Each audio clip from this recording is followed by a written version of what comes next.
It's just me and the executive VP of Walmart.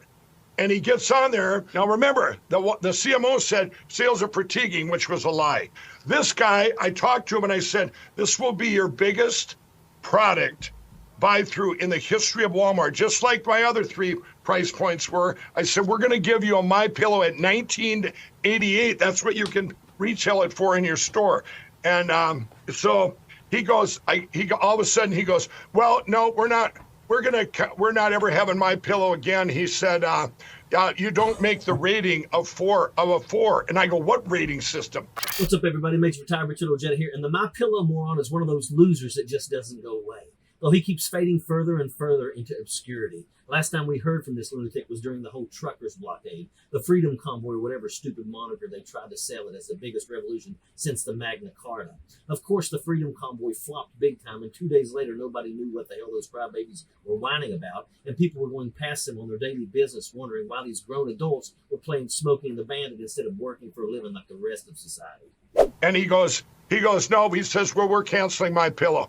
And he had this smirk on his face. I said, goodbye. You're going to be all over the news tomorrow. And I slammed the computer. He lied, straight up lied. It was all to slow play Mike Lindell. Whoa. Well, of course, the MyPillow guy wanted to get in on that nonsense. After all, since he hitched his wagon to Trump's star, or more aptly, backside, this moron's only brand has been alt-right conspiracies. And things are only getting worse for this infamous infomercial idiot. Walmart just gave him the boot. They're not going to sell his crappy product anymore. And in response, the MyPillow guy welled up in tears, slammed his laptop shut, and vowed to seek revenge in the press. Of course, the press, in Mike Lindell's terms, means right-wing psychopath Steve Bannon's lunatic podcast. Surely Mr. MyPillow can find some kind fascist shoulders to cry on, right? Well, Lindell went on there and cried about bots and trolls being the root of all of his problems. You know, when you're a one-trick pony, you've got to recycle the same crap over and over. You know, Mr. MyPillow turned into travel pillows and Bible pillows, and these bots and trolls are basically the same mythical abstractions that haunted the voting machines that foiled his fascist leader's great plans. Those darn cyber guys got him yet again. So it's the same tired old idioms with Lindell. Sure, some loony right-wingers will continue to tune into his fanatical rants on obscure podcasts from time to time, but this really looks like Lindell's last grasp on anything resembling relevance. And with the damning evidence against MAGA world coming out in the January 6 hearings, we can all hope for a time when American culture has no place for liars, criminals, and blatant traitors in the public sphere.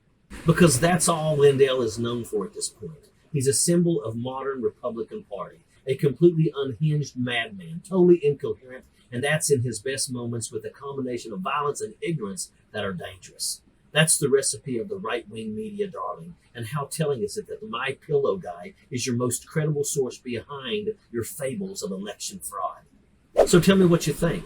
Have we heard the last of the MyPillow guy, or will those moron Republican voters find some obscure office to elect him to? After all, they love a failed businessman, right? Drop a note in the comments with your thoughts and tell me who you want to see roasted next. Sappers clear the way, airborne all the way.